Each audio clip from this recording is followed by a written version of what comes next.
First item is the CDBG funding.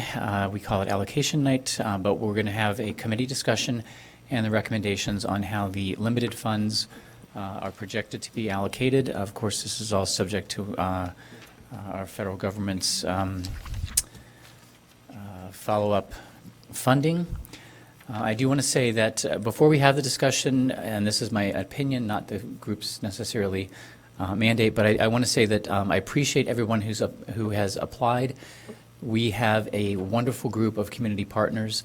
Every one of these applications, every one of these organizations is a valued community partner, and unfortunately we just are in a situation where, as in most years, we have far less available to distribute than the needs of the community would mandate. But with that, we just have to kind of do the best we can do with trying to set the priorities. So what I'd like to do is go through the public services section first. That tends to be the most challenging. But we have a spreadsheet on the screen. The group has had the opportunity to kind of look at the amounts that are available for the public services. We do have a cap on the overall grant funding amount of 15%, and that dollar amount is a subtotal of $261,000, and we have $465,000 worth of applications. So, as you might guess, that presents challenges in coming up with the numbers. But to kind of get things going, I'd open up to the floor if somebody wants to kind of start filling in some numbers or talking about the applications. Start with moving the committee averages as a starting point, Alderman Wilson. Let's just kind of Moving like, it on- Can we Yeah. get this online? Do you have an e-copy of this? no. So, okay, I will start. I'll go from the bottom up. The bottom three are all city applications and for city programs. I'm going to just kind of throw out some numbers here. I'm going to suggest maybe $17,000 for the certificate of rehab, $18,000 for the youth employment program, and $24,000 for the graffiti removal. And that's arbitrary to start there, but you got to start somewhere. So 24, 18, and 17 going down those three. So are there any, I guess, general thoughts, reservations, comments about, the graffiti ask is obviously significantly more than what I just threw out there. It's also significantly more than the last year's funding. But my own personal rationale in these numbers, again, is not to be a commentary on the value or the worth of the programs, but I feel this year a little bit more inclined to do what I can or push us in a direction that we can give more money to the community partners, and and of course that would come at the expense of some of our own internal funding. So that's kind of why I've given those numbers for those. Sarah. So, Sarah. I'm sorry, Alderman Simmons. Pardon me, Sarah. Sarah, can you just make that a little bit bigger, increase the size? So are we going to have a discussion line item by line item? Because I wanted to ask that we increase I think you said 17 for the certificate of rehab and record sealing, and I would ask that we increase that to 20,000 as we work to support our community, particularly our returning citizens that have many barriers to employment and other opportunities that could help us reduce our recidivism rate here in Evanston and help us make for healthier families. So I think the ask was 30 and yeah.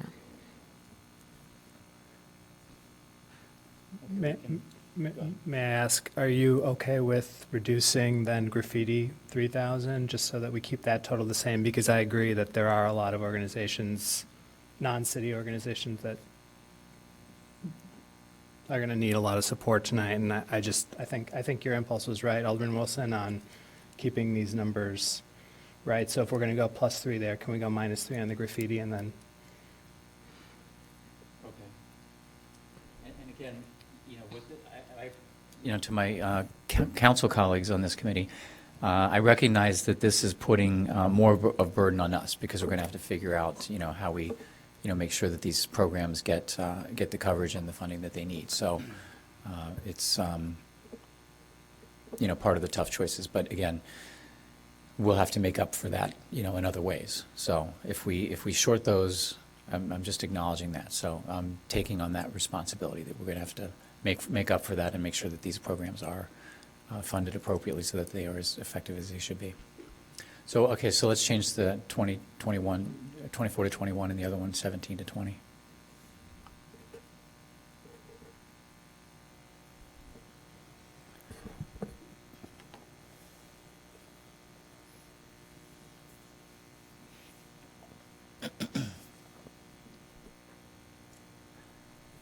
Okay, so working up the list, and the next one was the Center of Concern for Homeless Prevention. Did we have thoughts or concerns about that one?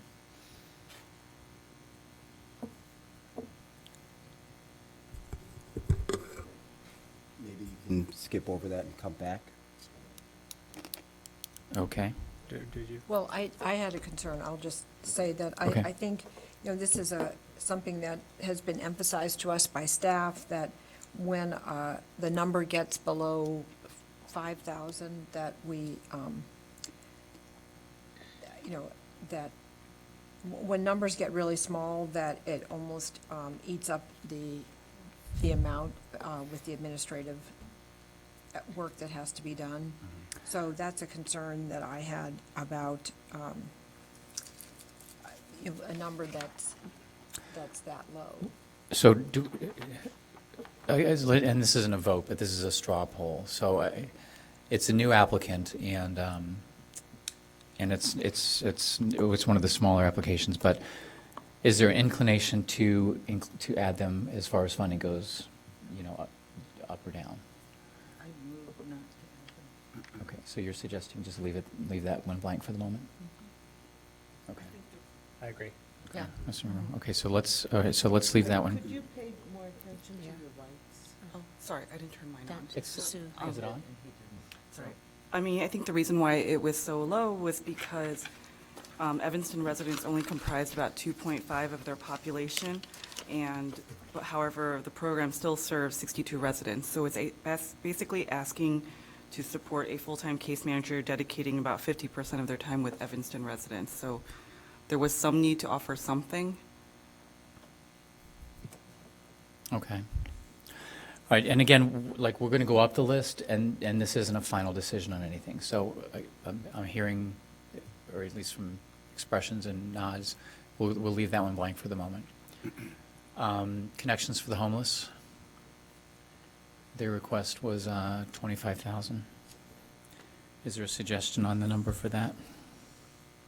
25,000? 10,000. Okay.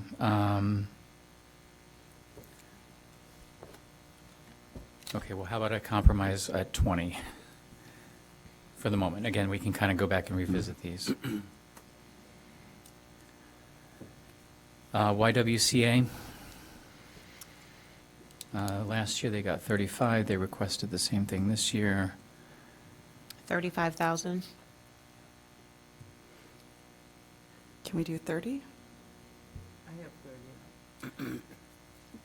Okay, let's, I would do- unless anybody feels particularly strongly, put 30 in for the moment. Interfaith Actions Overnight Shelter. The request was for 25, and they'd gotten 15 last year. But they're doing all nights. Right. The services have been greatly expanded, and the temperatures and such are also. I'd like to increase my allocation to 20, because I didn't have that memo that we now have about Reba. So there's extra money in my, Okay. in my. is your mic on? Probably not. Yes, it is, but I've had covered. Yes, I now realize that there's extra money in my allocation, so I'd like to increase that to 20. They are doing, what, 50% more service? I would like to actually push back and recommend 17, because I do know that they are receiving some funds from the Mental Health Board as well. Alderman Braithwaite? I just wanted to point out, and I'm sure everyone is looking at the same file that I am, that if you pay attention to the committee averages on the last bar, just as a barometer to where the entire group is as we're making these changes.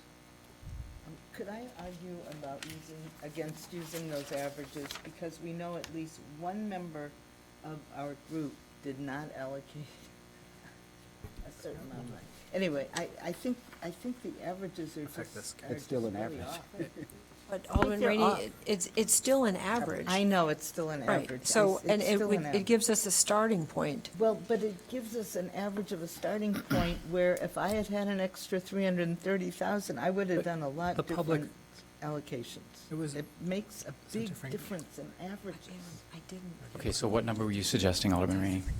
I just was suggesting 20. I mean, it's just. 20 for interfaith? I'm saying I have, as if everyone else doesn't. Okay, so let's put 20, and of course, it's going to be too much, and we're going to be going back and taking stuff out, but that's how it We're always limited happens, to so. 261,000. Okay. So we're Right. going to have to pare back. Meals on Wheels, 20. I'll suggest 13 for Meals on Wheels. Agreed. Agreed. What did you suggest? 13. To take them down?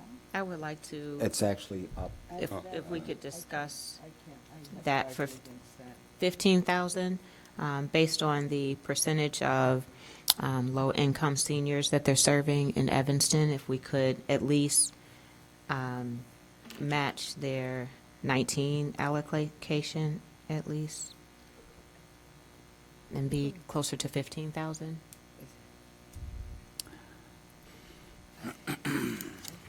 Okay, so well, how about 14,000? That's about where they were at last year. Yeah. 14-2. Okay, North Shore Senior Center. The grandparents raising children, 10,000. 5,000. 6. okay. Anybody want to talk about I do. specifics on that? Grandparents raising their grandchildren have the additional burden of doing it usually while on a fixed income themselves, and the additional needs of the average child that, for whatever reason, has to be raised by their grandparent is something I would like us to consider and lift up those grandparents and support them as much as we can, because they are already struggling in their later years to manage schedules of busy children and children sometimes having emotional needs. And there are organizations in town that are also supporting grandparents, but if we could stretch a little bit so that we could participate in the support of grandparents raising children through the North Shore Senior Center, I would ask us to consider that. And what is your recommendation? 10,000. Just to add on, it would be nice if we could at least match what they received last year at 8,600, given that 54% of the population served, 49 of them are Evanston residents. How about 8,500 to fill in the blank there? and keep going. And again, these are all like open to revisiting, but I'll note that we're We're on pace. less than halfway down the list, and we've already spent over half the money, so. Okay. Girl Scouts received $5,500 last year, asked for $12,000 this year, and as we heard, they have expanded their programming. One of the things I appreciated was that they're doing work at Rice Center, which, you know, I personally feel like that's overlooked often in our community, so I felt like that was a really important outreach that they've undertaken, so. What is that? Could you tell me what Their that is? presentation was Girl Scouts, Yeah, their presentation was. Rice The Center. Rice Center? That's the school, a residential school over by. Oh, yes, Yeah, yeah. yes. On Ridge. Okay, yes. And it's a program, one of the few programs we have that's really directed at girls. Right. I have So- 6,000. How about, I got 6,000. how about 7? How about 7? Yeah. I'll go with 7. And again, like I said, it's really hitting some target populations that aren't really receiving a lot of focus, I think. Books and breakfast. I think we should fully fund it. I agree. Empty belly is an empty mind. What did, I can't. I agree with Glenn. Okay, With, well, Belly is an empty mind. right. If you're right. hungry Right, and yeah. you can't think nothing but hunger, Yes. then you're not going to focus on I- anything. So what number would All you right, well, suggest? how about, well, Say they're we asking for fully fund it. 15, 15? Yeah, but I'm going to suggest 10. I think that's a I bit had low. 10. They're all a bit low, honestly. Yeah. But, you know, I just think looking at our, you know, Well, if you think about it, okay, Right, no, you're right. I mean, no, I completely agree with your philosophy. I just kind of want to get through, and we're going to have I think to we knock can, some down. yeah, so. revisit it. Okay. and Yeah. see where we're at, but I think there's consensus to go as high as we can. Let's start with 10, and then see if we can, if there's a way we can find something to bump it up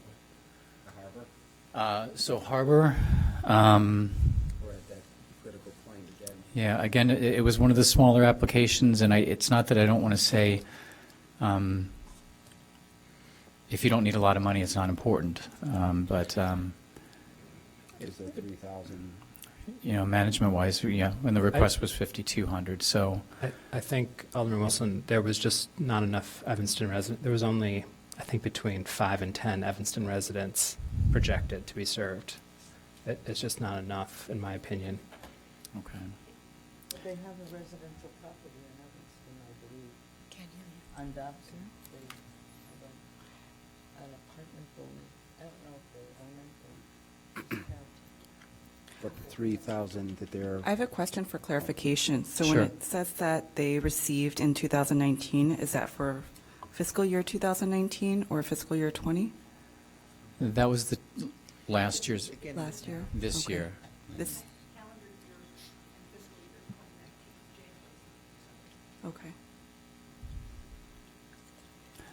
I suggest we leave it blank for now, and then. Yep. then- good idea. Okay.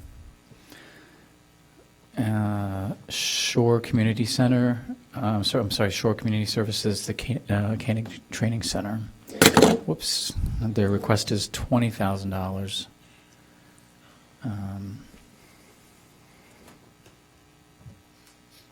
4,000? 2,000. Then they're at that I cutting point. kind of feel you have like, to- yeah, Aren't they affiliated with other funding streams? yeah, you know, yeah, of course, most things are, but, Well, they have the Patricia Lloyd townhomes. Right. That Right. are beautifully run. And they've been around for a long time and do wonderful work. And I would hate to see us shortchange them in any way. okay, maybe can we just, Come let's back. put 5 in there to hold the place? Okay, I have 10, but 5?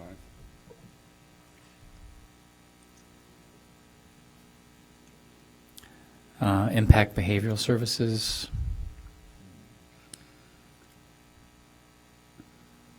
we say 10? 10? Okay, let's fill in 10. I have 5 for them. Moran Center, 30. 30. I know, that's good. I know we may have to come back. Oh, we're definitely going back down the ladder. I have 1. okay. Youth Job Center, 25. I'll just shrink it so we can see everything. 25. Hmm. Hmm.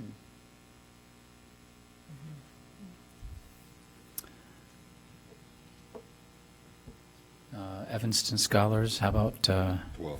I have 12. 15? And the thing that, one of the things that always catches my attention is the amount of, of dollar value leverage that they get for the small amount of money. The dollar value of the scholarships, also the follow-up mentorship and such. And the but turning it- people away. The turning Right. people away. They Right, had They more. don't have the capacity, so they're Yeah. trying to build capacity. Mm-hmm. Okay, so let's, Split it down. so where were the How numbers about at? 15? No, 15. What have we got here? At 271, we're way over. Yeah, we're way over. Great. Open Studio, they got 48 last year, they're asking for 15. No way. I think How we about- should just 3. Well, 3 is, Didn't Can they I push just- back at 4? Just because this is going to support the JEH. right. And then also just go partnering through with Robert administrative Crown. changes? Right, they do have a number of partnerships. How about 5? Oh, no, I'm not going to support that. Okay. Is there other support for 5? I won't go that high, just based on we're over the cap. And we Okay, still 4? haven't hit Family Focus yet. I would support 4. Okay. Our staff spends lots of time attempting to make them comply. And it's been going on for years. The time has come when they have to fish or cut bait. And I think we say that every year. This year, Okay. they did not get their letter in. All right, well, a Family number of Focus. people had issues with stuff like that. So Family Focus, what number do we want to put there? 25,000. Okay, how about, 15? 15? how about I'll 15? go with 15. Why 15? Who are we Okay. going to cut? Alderman Simmons? Yes, thank you.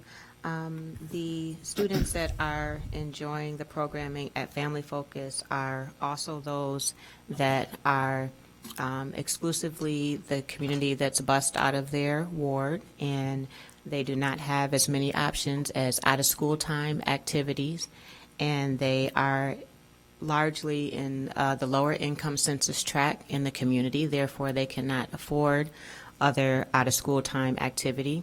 And out-of-school time is very important for growth and worldview and socialization, and therefore their academic success. As we look to bridge our academic and achievement gap in the community, I think we should consider out-of-school time activity and programming that is available at Family Focus as a priority for our lowest disparity in education gap and income gap and so on. So I would ask that, I know that we have a lot of work to do to get this thing balanced out, but that is a vulnerable community and one that I'm hoping we could fight for a little bit harder. Okay. On the other hand, Girl Scouts are there, and there's lots of other programs there, and 15,000 is nothing to see. Can you please speak into your mic, Alderman Rainey? Said the Girl Scouts are there, there are lots of other programs there. I know of a wonderful sewing program that's there, and, you know, That's where? 15,000 is nothing to sneeze at, and we're not finished. We're already way over our allotment, so we've got to go back and cut. So we're going to have to cut a whole bunch of people that also include people who go to Family Focus and Fleetwood Jourdain and all the other places. So everybody's got to share in this Yep. pain. I would actually push back. I would support Alderman Simmons because if you look at this particular age group, there isn't much to support them with after-school enrichment, whereas the Title I schools that Fifth Ward students, residents do not attend, they have YOU, which is free to them as an after-school enrichment program. So I think this is building community, and it's further enriching with STEAM programming and not just sewing and Girl Scouts.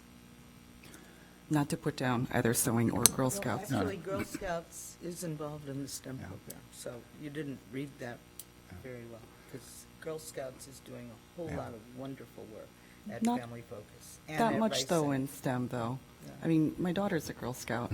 They don't do that much But with this is a STEM. different kind of program. This is a Okay. total, this is not your traditional customary Girl Scout program. And if they're here, they can tell you that. Well, I just Okay. want to add on to something that was said about Title I schools, and I think we should be aware of what that means. The other center in the ward does not support programming, after-school programming. They've done some things to try to be more inclusive and provide programming to the Fifth Ward students, but their funding does not provide the same level of service and programming for the kids in the neighborhood in which their building is located. So I think that's something that we should give some serious consideration to.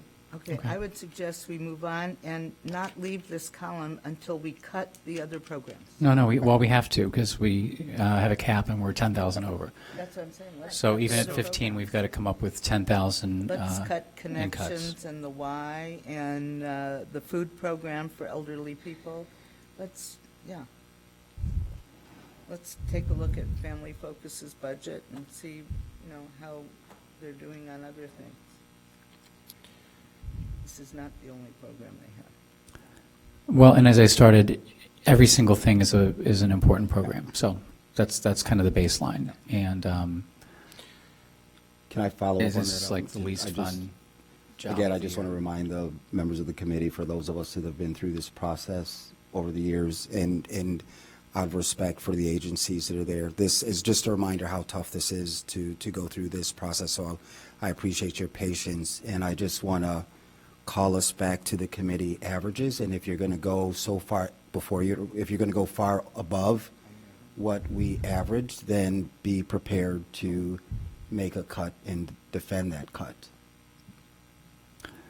Okay, so do we have anyone who wants to suggest any cuts now from our sheet up on the let's look at the So where are we at in Family Focus? it's 15 on the It's at board right 15. now. But Can we're we- 10,000 over. Can we request that the spreadsheet get zoomed in? Yeah, can we make it bigger? Yeah, it's too small. Oh, Or other other way. way. You want to go the other direction? Thank you. And then get Can we And get then them if you all should- in the feed? So if you scroll No, the other way. direction to cut off Could you, yeah. No, just cut off the whole sheet. but you pull from the, This is, Yeah.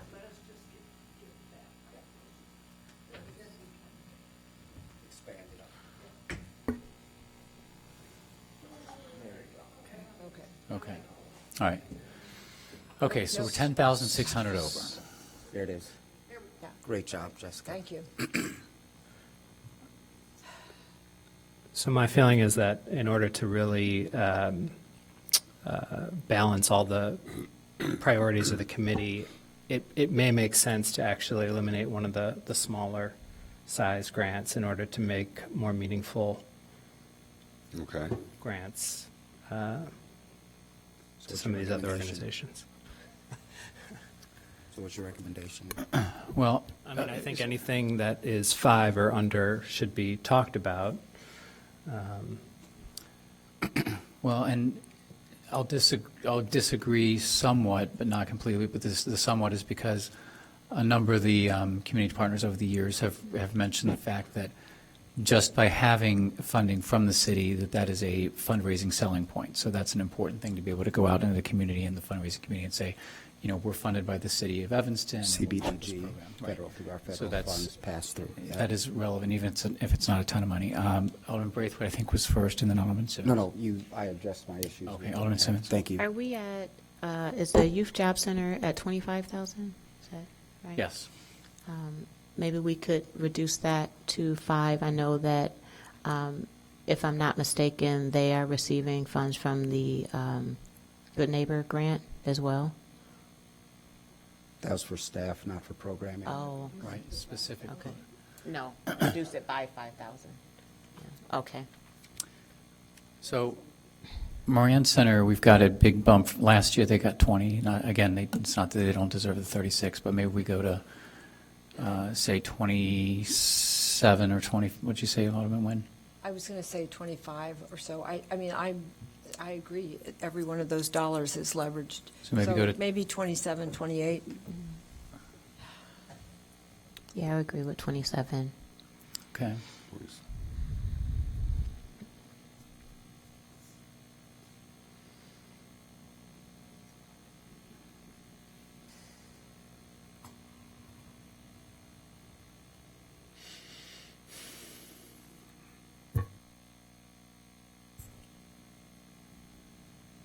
Alderman Simmons, did you already speak? I did.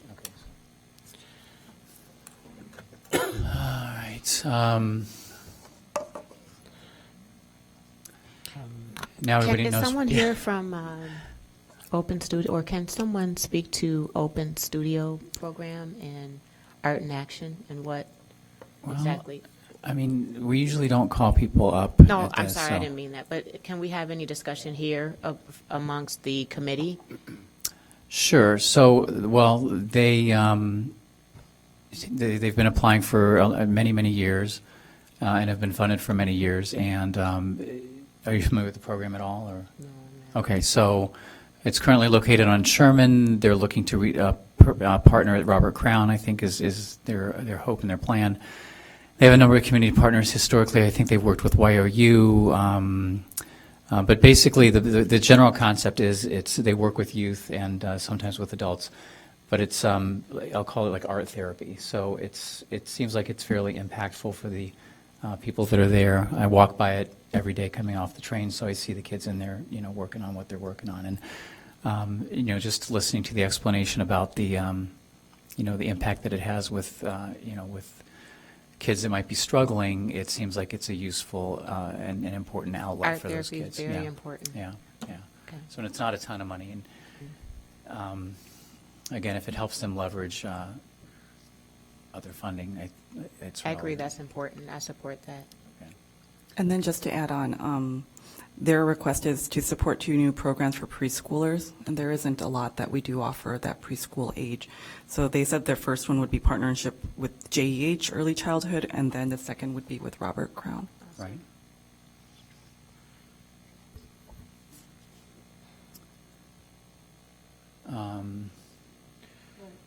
We have to find $7,000. Oh, I understand. Right. We all understand. So th- So how thi- about- This has, Go okay. ahead. You were going to say? Well, this is sort of I'm sorry, the brutal way to do it, but we could take the largest amounts, the 7 largest amounts, and reduce them by $1,000. I was thinking the same thing. I agree with that. I support that. That's good math. Okay. All right. We still have to find, is it 662 or 862? So start with the I would- highest. Yeah, start with YMCA. YWCA.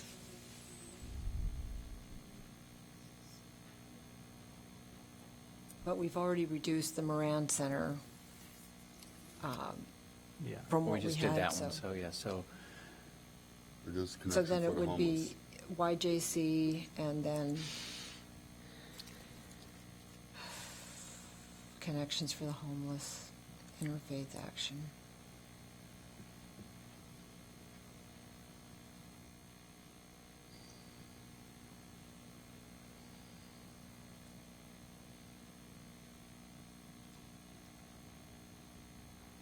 Down to 3662.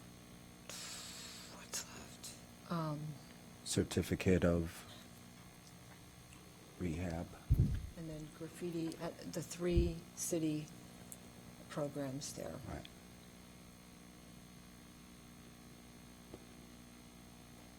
$2,662. It's going to be still 662. Yeah. 662.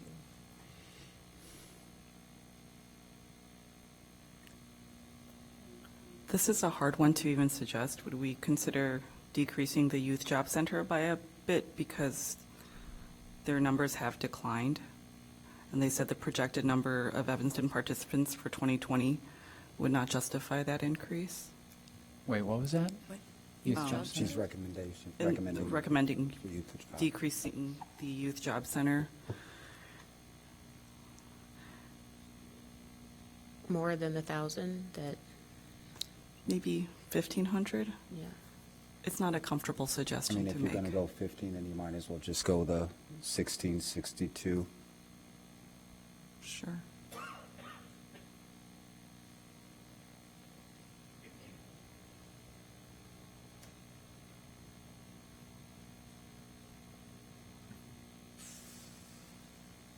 Well, I don't think the lights are working. so- They are. I'm sorry, I was looking at the screen. But well, my light's not going on, so I don't know. I'd just like to say, I think our reputation over time has been pretty good for making decisions.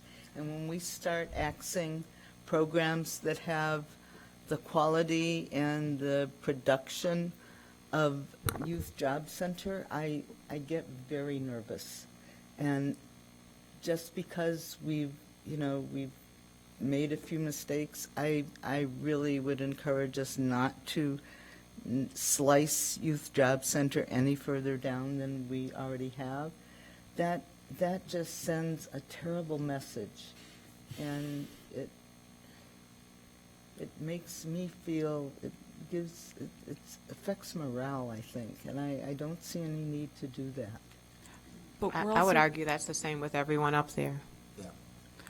But at the same time, we're dealing with $30,000 less than last year that we had to work with. They're super functional, and they help so many people. And I don't think that they've not had as many clients has anything to do with they're not doing the job that they did last year. I didn't hear that. I heard just in terms of demand, I didn't hear that there was any less service, quality of service delivery, just less demand is what I heard.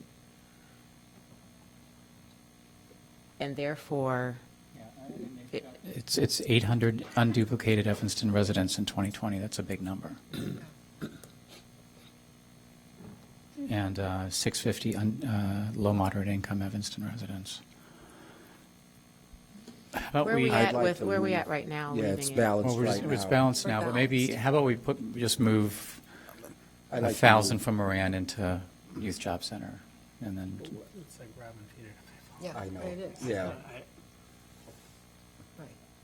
I would move to close this section and move on. If anything, we can come back. after okay, so everybody, giving it yeah, some just more take a thought. quick look at that, Yep. and, So I think that's an acceptable compromise. I thought we were going to come back to. so Moran Center's 26, Youth Job Center's 23,338.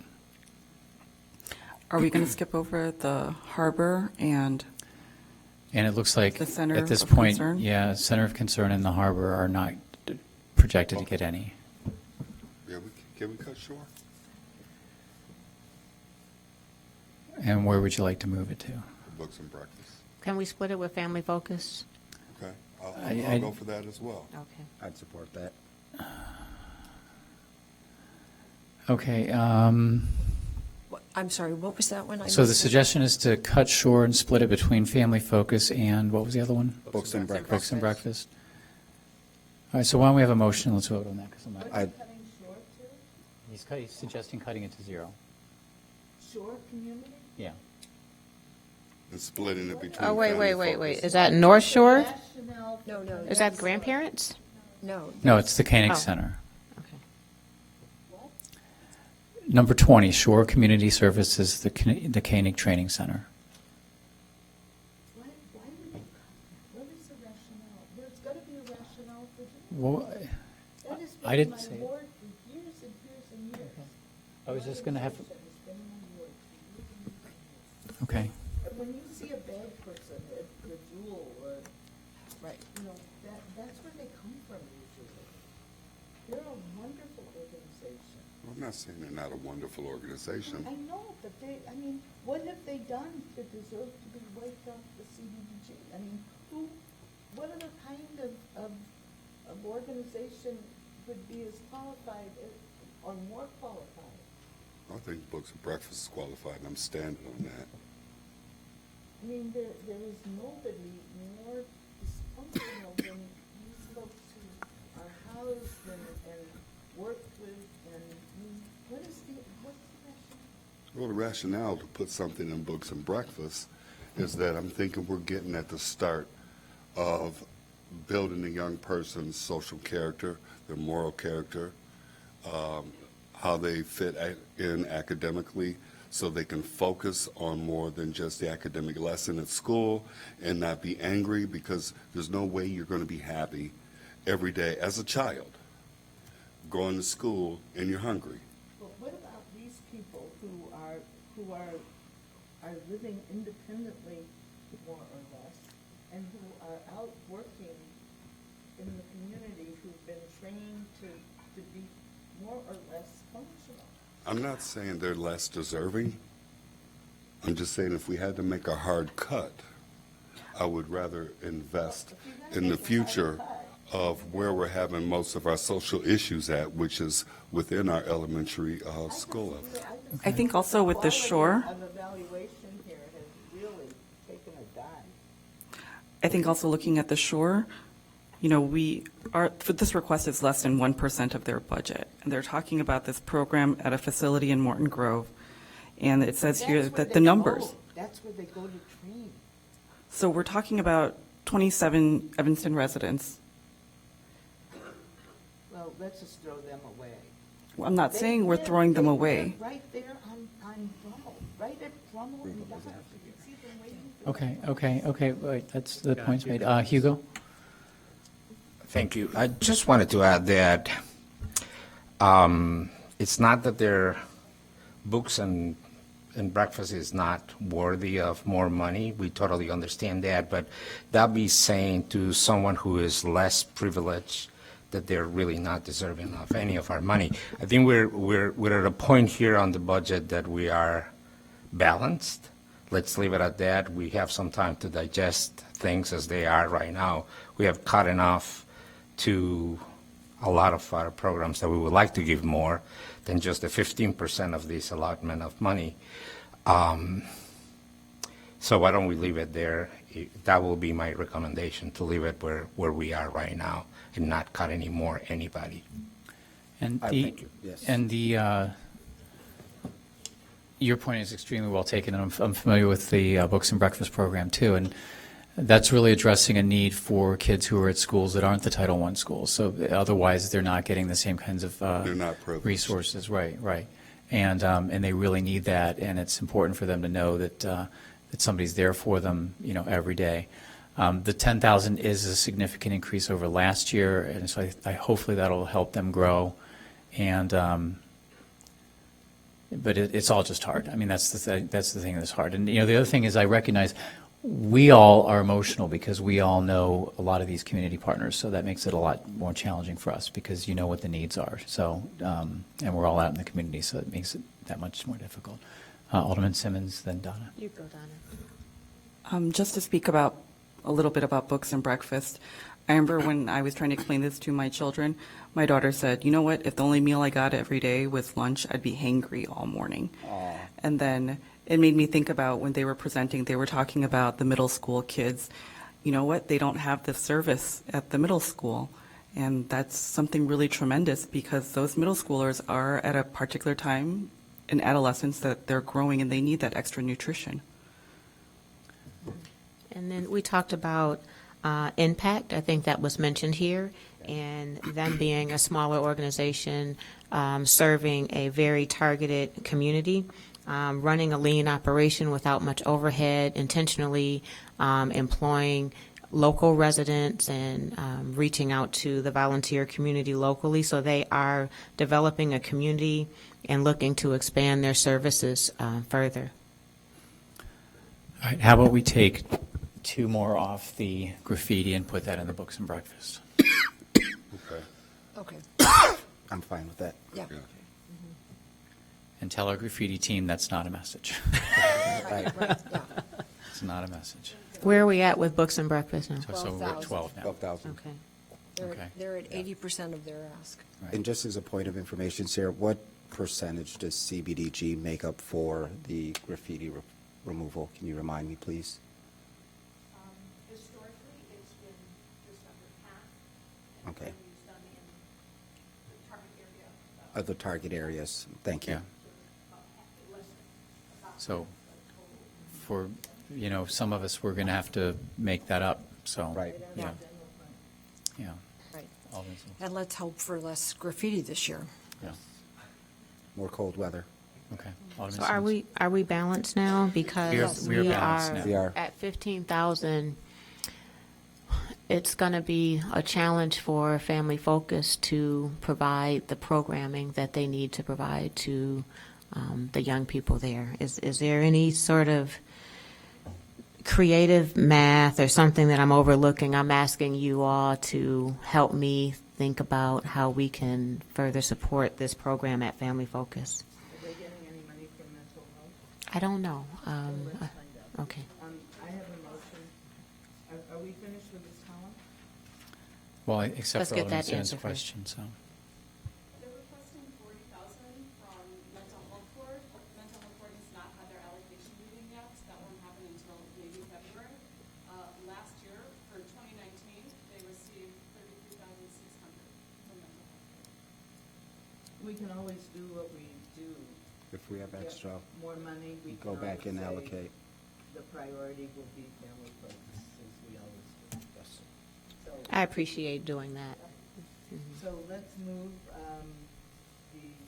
the allocations totaling 261,900 and 838. 261, second, okay. All in favor? Aye. Any opposed? All right, thank you. What's your motion? I move we approve 300 and, let's see, 330? 330,000 for administration. Second. Second. All in favor? Aye. Any opposed? Okay. And for those watching, the administration is also a HUD guideline about it's 20% of the grant, so that is only one opportunity, like one option. So that's the one thing that gets to go to, and we can't move it into any other columns. Okay, that's public services, and again, thanks to everybody. The presentations are the best nights of the year, and tonight's the worst night of the year for us. So, I just regret that there wasn't more available to do what we really feel like we need to do. So, thank you, everybody. Thank you. Housing. We have 2 items, the rehab administration and the loan repayments programs. The next categories all are under the same subtotal, which is the balance of the funding. So is there a suggestion for the rehab administration? The request is 225. Last year it was 200. Support that. All Move right, well, how approval about- or? How about 200? Okay. Filling with 200. Second. Agreed. Okay, and the loan repayments is what it is. How about 70? Is it 70? Yeah. No, 93,113. 113. Okay, we're gonna have to, okay, so let's say 90, Why? Why not the full amount? Why don't shouldn't we just leave that what it is? Okay, let's leave it as it is, that's fine. We don't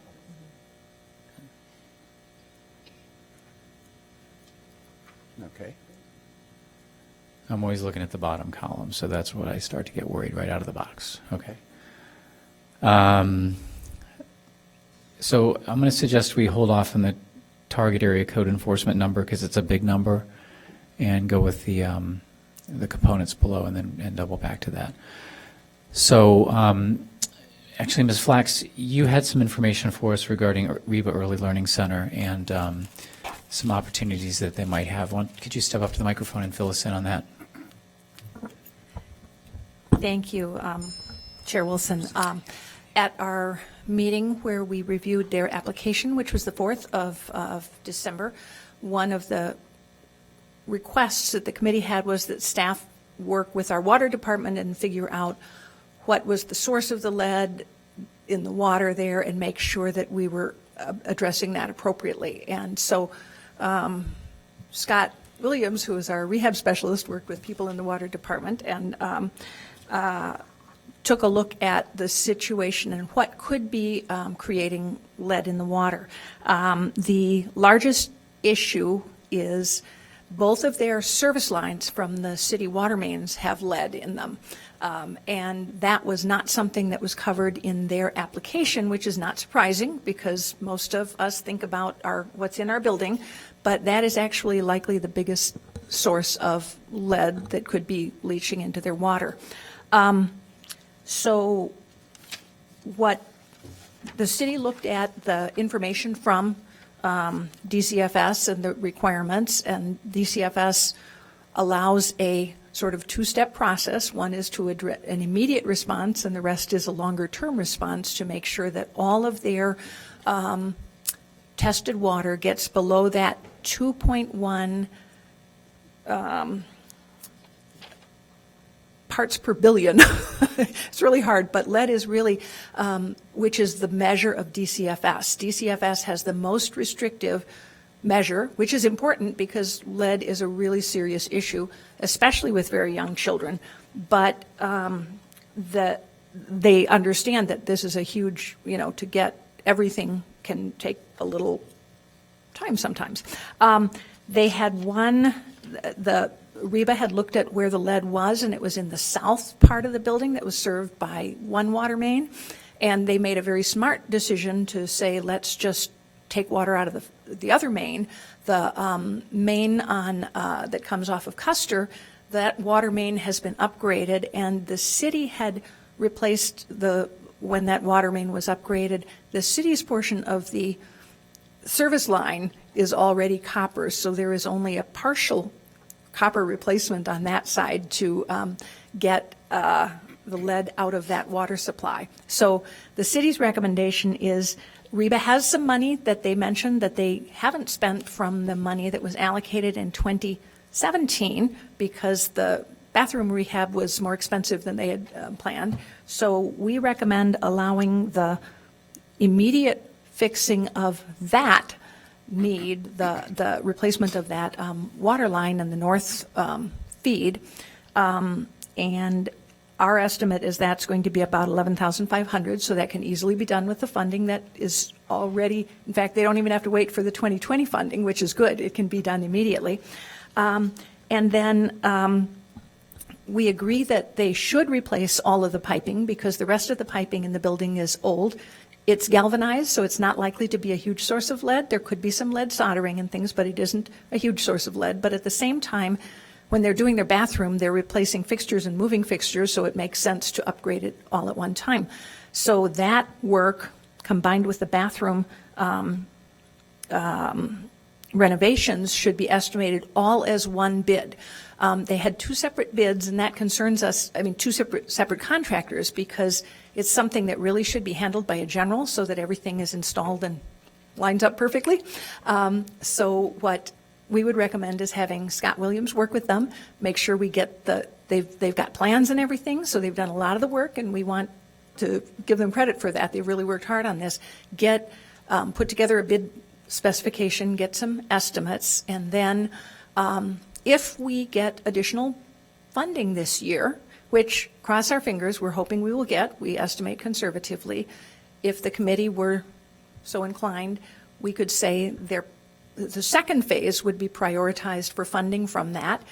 If it doesn't work out with it, we get that, then they would have a ready-to-apply project for the 2021 funding. And so that seemed to, the various staff working on it, to be the best way of addressing, and DCFS does allow, we took the, right out of their paperwork, that the two-step process to get this really done. And I do want people to understand that the one, the highest lead level was 4.4 parts per billion in one room. The next highest was 2.68. So it's not like they're sky high. I'm not saying it isn't a concern. It is a concern. But they're already addressing those fixtures by using bottled water or taking water from the other sources for the drinking. The toilets still have to flush and all that stuff, obviously. That doesn't matter if there's lead in that right now. But then the south water line would ultimately be disconnected when the main renovation is done, and then all of their water would come from the north water line, which would be copper, straight from the main, and all of the potential lead that is in any of the solder and anything like that would be taken out, as we would also recommend upgrading all the fixtures, not just to make sure that there's no lead. Fixtures before 1986 could have more lead in them. That was a change too. But we also could then make sure they're water efficient and they're getting the best value, because that's another important thing that we want to do with CDBG, which is to reduce water consumption from old water fixtures and make sure that they've got, low flow toilets, proper low flow fixtures with the aerators that make them work just as well, all that stuff. So that's the staff recommendation. So we wouldn't be allocating money specifically to REBA right now. They would have carryover money to spend on the first phase. We'd come back with a bid on the second phase, and we would go ahead and work on that. Congress may make their funding appropriations by Saturday, or else we're going to have another continuing resolution. If they do, the House has recommended more funding for CDBG. Fingers crossed, then we would probably at least have what we had last year, so we would have some flexibility. So that's our staff recommendation. So Okay. when can we get started, when can we get started with REBA on replacing the pipes? Right away. Right away? Yeah. okay. Right away, because that The money we is sitting in just our need line to of write the credit, check, and write we the can, check. we can, Okay. we can start on that right away. And would that include the fixtures? Not yet. Not yet? Yeah. That would be the That's renovation? just, That would be that, the- that, yeah, exactly. What we're doing right now is simply replacing the The, main, the, Right, the, okay, the water line from the main, which we know is lead, the part that their responsibility part. The city did its portion. And but that would be a grant? That would all Yeah. be covered? Okay. When will we get an accurate account of the whole scope of work that has to be done? Well, we would do that. We'd start working on that immediately, so it would be ready, and we would have that information, what it would cost by the time we're going to be doing allocations. Because even if we get our grant amount, even if they say how much is allocated for CDBG overall, nationwide, on Friday or Saturday, HUD has 60 days to do the formulas, so it'll be 60 days before we get our grant amount. So we would have that information ready to go at that point. Okay, so at least we know the water service is getting addressed right away, so that's important. That's probably the most important part. Right. And then, in line with what we talked about, as we look at the possibility of getting additional funding, we'll go back, we'll revisit that if we get more, and then, based on the conversations we've had, we'll have REBA and Family Focus as the two, conversational priorities for that additional funding. And, if it's huge amounts, which would be awesome, then we can look further than that, yeah, so. Okay, so thank you for that. So for now, we'll defer on REBA, and then what we're looking at is the CJE Senior Life and their upgrade project, as well as three city park programs. I'm just going to. I put 20 for REBA. I mean, for For CJE. CJE. Okay, are people okay with 20 for that? Yes. Okay. And as I think it was explained to us with regard to We have two alley projects, and the smaller of the two alley projects, at the moment, it's not, it doesn't qualify. So there's a process in place to see if it can be qualified.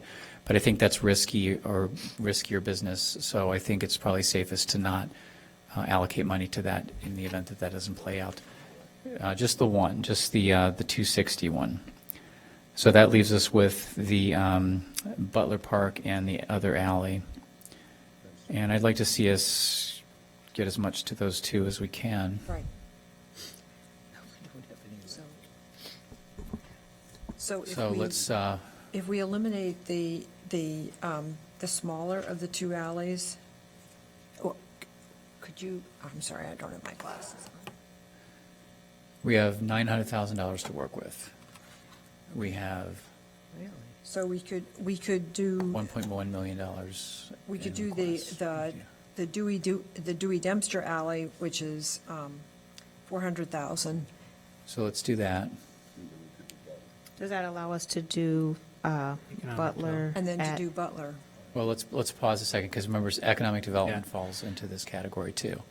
So they've asked for $75,000, and, And we You didn't know, ask for anything last year. right, and I think, You've got to do that. I definitely want to get something into those categories. Well, Yeah. I So- guess I'm just curious, and maybe someone who's on the Economic Development Committee, is there a reason why you'd be hesitant to fully fund it? Because, Because What was we the got question? I'm nothing sorry. last year. No, I wouldn't be hesitant to fully fund it, so. Okay. I'm on that Well, committee, so because- we'd like to have as much money as we can well, get. I mean, I think we should fund it at 75,000. Yeah. I mean, okay. Okay. But we So need then to let's get- put that in, so that then we know how much is actually available for this city stuff. Okay, so, all I right, so agree with let's that put that fully. there. We don't have a penny. So maybe put 300 for Butler Park, Um, and that leaves us with 200 for code enforcement, which is significantly less than what the ask is.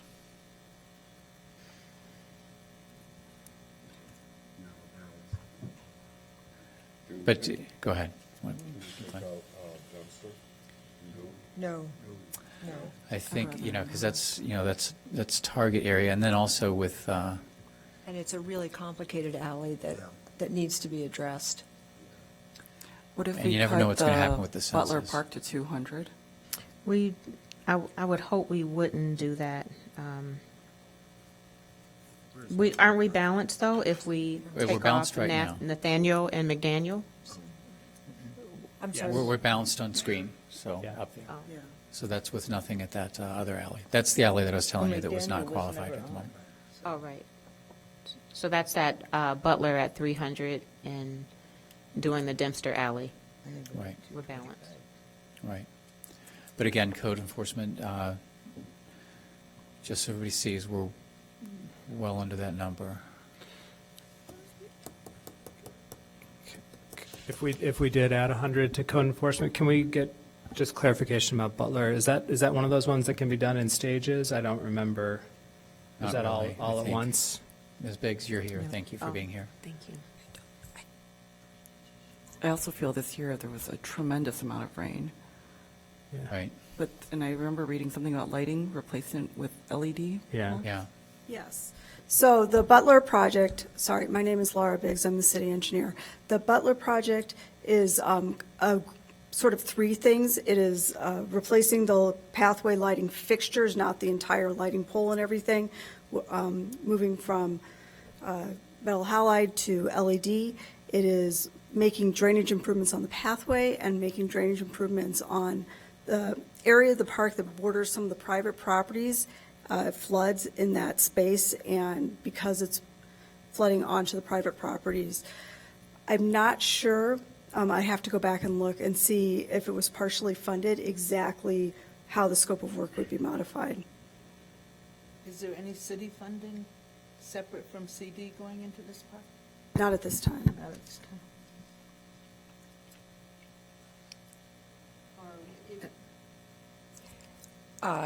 Obviously, if you're digging it up, it makes sense to change the lighting while you've got everything dug up, right? Or could you? We could, We could hold off on doing the lighting or look to see if there's another choice for lighting funding, although I'd have to look.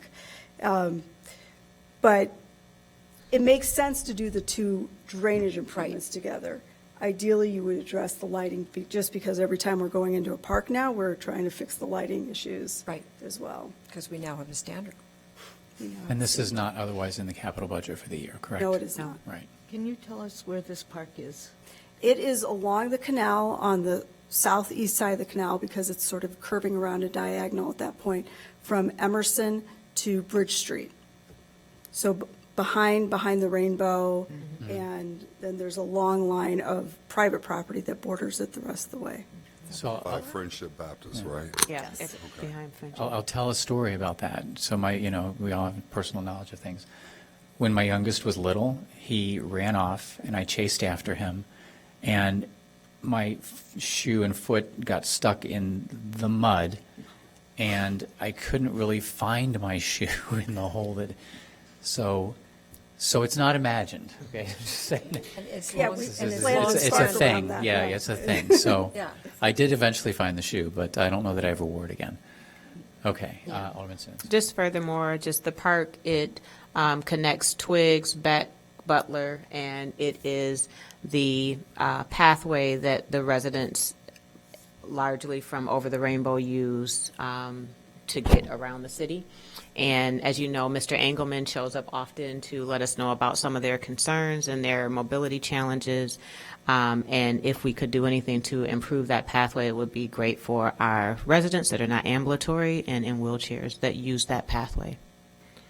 And this drainage would improve the pathway then? I have to check based on the amount of money allocated, exactly how it makes sense to do the improvement. Donna, so something's wrong with the lens. Is this also the same pathway that children use to get to Kingsley Elementary and Haven too, right? Okay. Mike? So I just want to understand, because I don't think, in my years on the committee, we've never not funded target area code enforcement. We've never shorted it that much. So I just want to understand the consequences of what, if we do that. Thanks.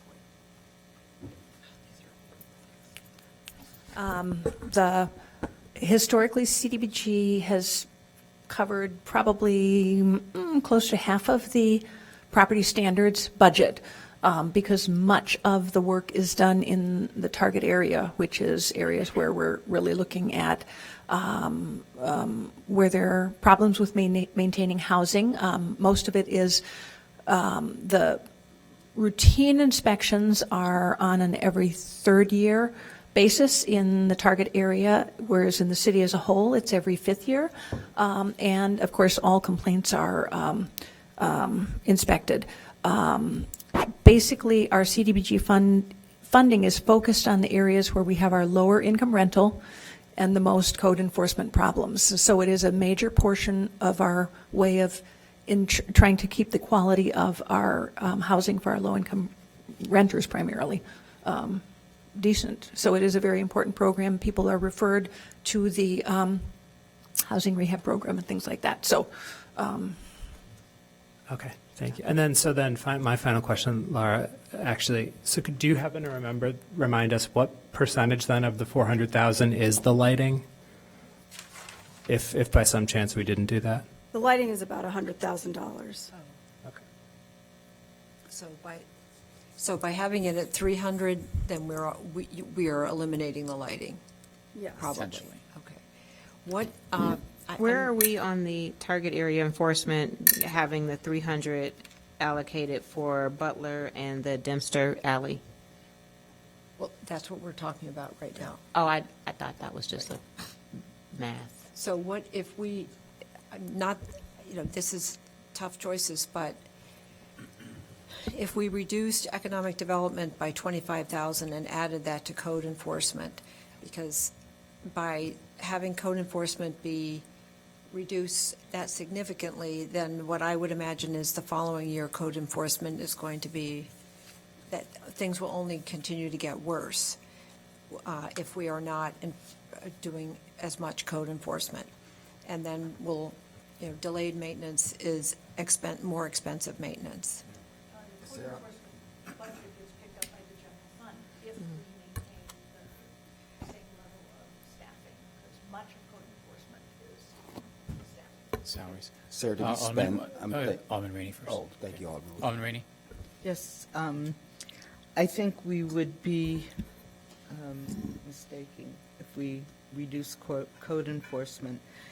When you have multifamily buildings and you do not stay on top of them, and the story about inspecting them every 3 years is almost a fallacy. We don't get to every single unit every 3 years, trust me, because I represent a ward that is loaded with multifamily buildings, and they just don't get to them. And now that the movement is underway to deconvert buildings, we're going to have more multifamily, even though we are supposedly having a moratorium on deconversion. We don't inspect condominiums, but we do inspect multifamily rentals.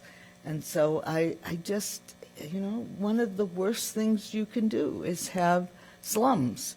And if we don't continue to inspect rental properties, that's what you're going to have, because all a landlord needs to know is they're going to get away with murder, and they start eliminating maintenance people. Instead of having them around once a week, they have them around once a month, and you can see right before your eyes the deterioration of a building. And once one building on a block goes, the next building goes, and it's the rotten apple theory and the broken window theory, and you start seeing deterioration of neighborhoods. So if nothing else, in the city of Evanston, when we have virtually the same number of rentals as we do single families, we need to be very serious about our code enforcement. Whether it's in low-income neighborhoods or in, moderate or middle-class neighborhoods, we need to be really serious about it. Right now, we have a nuisance premises case with one of our most famous landlords. And I think we should be very generous, if not totally supportive of the inspection program. So Sarah, just as a point of information, did we spend the $75,000 in economic development on any projects in 2019? We didn't have We didn't any have money. it, we didn't, there We was had no no, allocation. it's new money for that. That's Yeah, why we and so desperately need it. Everybody's asking. Well, so, I guess with the reduction of areas that would qualify for economic development projects, and given the increase in evaluations for our respectively West Evanston, TIF, and because we need it in code enforcement, I would argue to take the $75,000 out of the economic development fund and put it back in the code enforcement. I oppose that totally. Alderman Simmons, and then, I don't have much new to add. I'm in alignment with Alderman Rainey on the importance of code enforcement, as well as the need to maintain some economic development funds so that we can do some programming. Do we, So I just don't know where we're at with, I also am prioritizing 300,000 for this Butler Park, which at least gets us the drainage project. right. can I? Well, Alderman Nguyen? Is it, well, Sarah, if we got more money, could we use it here in this category if we receive more money? So- Yes, because nothing No. here is capped. What'll happen is if we get more money, we'll calculate a new public services cap that'll allow us to figure out how much more we can put into public services. And historically, we have maxed out everything we can because that's such a difficult category. And then we have really all the rest of the categories. We generally also put administration at 20% of the grant, and then we figure everything else out from there. I do want to point out that when we did our goals on estimate of, for the action plan that we had to do this year, when we calculated economic development at the average percentage of, over the years, we actually, as 2% of the budget, it came out to about $30,000. Now, one of the things is economic development money is rarely allocated all at once, so arguably it would also be a category to put in some money, so we're not amending our plan already, but also know we could add more in if we get more money and the need comes up. So yes, we have a little bit of flexibility that way, if that makes sense. Yeah, and I think you already pointed this out. My understanding is for the most part, the code enforcement, it's staff salaries. The people Yes. are already hired. It's not like we're going out and hiring other people. So Right. it comes out of the general fund if it doesn't come out of here. So Right. we have to pay for it. It's a budget issue then for us going forward. Alderman, when you had suggested taking 25 out of the economic development component. Yes, very reluctantly. I understand. I would be okay with moving that into the code enforcement, but then I would just suggest leaving it The 50. as is. Yeah, I think 50 at a minimum to try to be impactful, and it's something that we didn't have last year, and Where do we get the, Alderman Rainey. The people who are going to be hurt by that are the very people who are hurt by bad buildings. And that, I mean, we could never do things like the corner of Church and Dodge. We could never do things like, the buildings in the 300 block of Howard Street. We could never do those small businesses on Main Street or on Dempster where we get so much kudos for helping out. We just can't do those. And that's where that $75,000 is spent. It's spent 4,000 here, 5,000 there. That's how that's spent. And I understand that, Ann, but where do we get the code enforcement money then? Are you, so? We get it from right here. And see, that. Wait, that from is- right- what do you see, mean from right here? What you're doing is picking one pocket to give to the other. And that's just wrong. That's just totally wrong. Can we just take it out the Dempster? No. But you I can't think do a there's a partial bias out. here, that's what I think. A bias towards what? A bias against the housing program and a bias against the economic development. Well, I think I we're mean, just budgeting, we probably we're want to talking about refrain putting it from between the a two of them, a so tax. it's- Right, so when these people come to economic development and they want, I don't- facade improvement and things like that.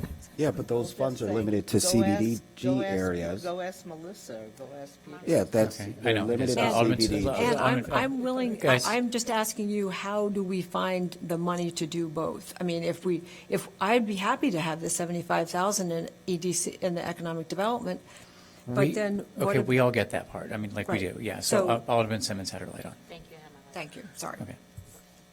So I just wanted to say that the folks, as Alderman Rainey is saying, that would be coming, that we could support, they are not going to have access to the social capital funded themselves. They're not going to have access to any sort of micro lending. You're going to have all kind of barriers and not be able to qualify for funds in any other way. And we need to support our small business community. I'm not saying anything that we don't agree on. So I want to keep this at 75,000, and I want to know more about why we can't have our general fund pick up the code enforcement deficit if we don't give this additional 25,000. Well, that's how it works. That's what happens, yeah. So- That's exactly. right. So is there a motion to fund it at 75,000?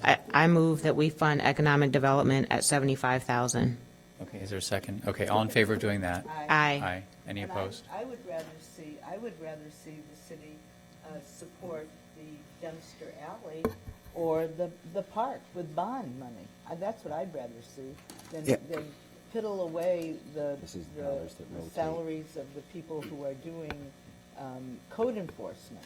I mean, we can skim some money out of capital improvements for alleys and parks, but we can't do that with somebody's sign or facade. I Okay. would then Do that. suggest maybe we wait until it rotates to the 8th ward. I think What? annually. There's the- nothing on here for the. Right, but I think my point is that each year, the allocation for alleys traditionally rotate from ward to ward, 2nd, 5th, and 8th. It's been a long So time.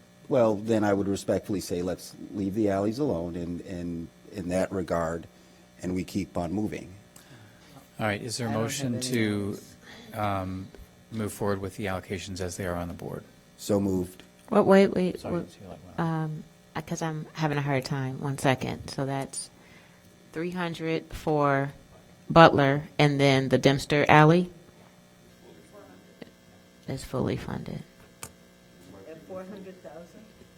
Right, so why don't we split the, I mean, well, I guess it has to fully be, is Laura gone? Okay, yeah. So that alley needs to be done in entirety, right, We can't- exactly. We can't Do do half. half. Right, right. Thank you. That's, Thank you. Yep. I second. So all in favor of, Aye. Aye. okay, so let's have a motion, sorry, Mike's off. Let's have a motion to, we recommend, right, as opposed to adopting. Let's have a motion to recommend the allocations as they are on our board presently. Second. Oh, so Who moved it? I'm Now, sorry, somebody so move it. Okay, is there a second? Second. Okay, all in favor of proceeding with the recommendation as is on the board? Aye. Aye. Any opposed? Okay, thank you very much. You guys, hard work. I appreciate it. It sometimes is emotional, but it's a challenge. All right, we're not quite at the end of our agenda. So we also have the draft consolidated plan. Well, let's see, nobody signed up to speak to the action plan, correct? Okay, so, and we don't have to have a public hearing, correct? So we just call that. All right. Is there any further discussion on recommendation of the draft consolidated plan, I'm sorry, the 2020 through 2024 consolidated plan and draft 2020 action plan to the city council? Any discussion on that? Okay, is there a motion to recommend approval of that? Move approval? Is there a second? Okay, all in favor? Aye. Any opposed? Okay, we will be recommending that to the council. We have meeting minutes from October 15th, November 7th, December 4, and December 11th. Is there a motion to approve those minutes? Second. Second, okay. All in favor? Aye. Any opposed? Those meeting minutes are approved. We had the 2020 meeting dates in the packet. Any comments or changes to that? Okay, is there a motion to adopt the 2020 meeting dates? Second. All right, all in favor? Aye. Aye. Any opposed? Meeting dates are approved. And do we have any additional public comment? Thank you for staying till the Any end. public comment? Okay, is there more staff report? Not a staff report, but I just Okay. wanted to make sure that we have all of the priorities for additional funding should we receive it. So I have Family Focus, and I have WEBA, REBA, and then target enforcement. and targeted code enforcement. And what we do is we say that those are the priorities, but that doesn't mean an absolute, but it does show the, pardon? Then we look at the other ones. Exactly, exactly. Right. So we will then hold all of this work until we get our grant. Then we'll do final allocations, finalize the action plan, and then it will go to council. So we're kind of in that hurry up and wait mode that we always get stuck with. So what did you get that tells you Friday or Saturday, given what is going on this week?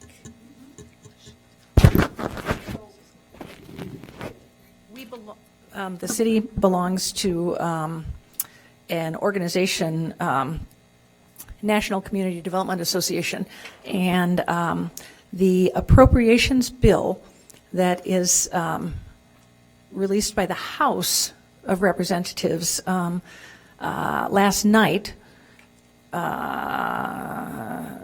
has CDBG entitlement program as a whole funded at $3.4 billion, which is $100 million above the fiscal year 2019 enacted level of $3.3 billion. So we estimated conservatively, so our estimate is below our 2019, because we always estimate conservatively. So I'm fingers crossed if they actually make a decision about funding at all, it looks like the House is very much in favor of increasing not just CDBG, but some other domestic spending. They actually have increases for HOPA programs, Choice Neighborhoods, Public Housing Capital Fund, but they've increased the Public Housing Operating Fund, go figure. Increase for housing for the elderly, which is the Section 202 program, and also for Section 811, which is housing for people with disabilities. So, you know, there's some really weird stuff going on in Congress. The president put absolutely nothing for CDBG in his budget and absolutely nothing for home, and has done that 3 years in a row. And oddly enough, then Congress has come back and funded them at higher levels. So there's appears to be some movement in actually considering the importance of domestic spending, which I think is. It doesn't have to go anyplace else, this bill. Well, they've passed it. The Senate has to pass or make any modifications, and then the president has to sign it. The big hang-up, according to everything I've heard, is I believe certainly the House, but I think even the Senate is trying to control how much money the president can move from the various budgets for the military to fund the wall, which has been something he's been doing in the last couple budget years. So that's, I mean, there are so many moving parts in the discussions, but, you know, NCDA is saying there looks like there's more focus on domestic funding. Another one of the big nonprofits that follows that is, so as I say, fingers crossed, at least we're not seeing things being pushed down from, which sometimes we see. So we can hopefully be optimistic. Now, whether or not the goal of many of the members of Congress is to actually pass a budget, because if they do another continuing resolution, they just string it along longer, and then the leadership wants them to come back sooner in January because they haven't done a budget. So, you know, I don't know. I'm trying to be optimistic, which is sometimes hard, but, you know, Yeah. that's where that information came from. All right, thank you. Is there a motion to adjourn? All right, all Second. in favor, aye. Yeah, give these to Ms. Flax. Why don't you collect these up and keep that? And then I took your. What is your?